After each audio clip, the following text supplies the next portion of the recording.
కార్తికేయ గణేశుల భూప్రదక్షిణము, గణేశుడు తల్లిదండ్రులకు ప్రదక్షిణము చేసి జగదః పితరౌ వందే పార్వతీ పరమేశ్వరౌ అను దానిని సార్థకము చేయుట, ఇట్లు తల్లిదండ్రులే గొప్ప తీర్థస్వరూపులని దానిని నిర్ధారించాద ఒకటి అననేలా మానవుడు తన జీవమును శివదేవునకు సమర్పించి అనన్య భక్తి శ్రద్ధలతో శివలోకమును శివ సాన్నిధ్యమును చేరుకొనుటకు వ్యాసదేవ ప్రణీతముకు ఈ శివ మహాపురాణము ఏకైక సాధనమును వేరుగా చెప్పనవసరము లేదు. ఫలశ్రుతి 7 సంహితలతో కూడిన ఈ శివమహాపురాణము వేదములతో సమానమైనది. పురాణములలో శ్రేష్టమైన ఈ శివమహాపురాణములో వేదమునందు ఉపనిషత్తులందు ప్రతిపాదింపబడే పరమాత్మతత్వంతో పాటుగా మోక్షధర్మము కూడా నిర్దిష్టముగా స్పష్టీకరింపబడినది.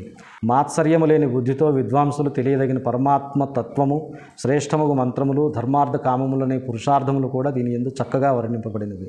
అనంతమైన ఈశ్వర విభూతి పావనమైన పార్వతీ శివుల లీలా చరిత్రము రమణీయముగా గానము చేయబడినది. శివభక్తి లింగమహిమ సర్వోత్కర్షగా చెప్పబడినది. సాటిలేని ఈ పురాణము ఆది దైవిక, ఆది భౌతిక, ఆధ్యాత్మిక దుఃఖములను పోగొట్టి సత్పురుషులకు మంగళములను ప్రసాదించగలదు.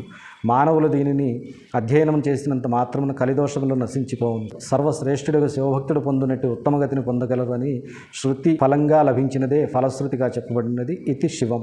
నీ దయ వచ్చుదాకా మరణించుట పుట్టుట తప్పదయ్యేయో, నీ దయ చూపకున్న కరుణించుడు వారెవరయ్య నన్నీలను, నీ దయ ఏమి చేసినను నెమ్మనమందున నమ్మి సర్వదా పాదములంటి రొక్కెద నపార కృపామయ చంద్రశేఖర.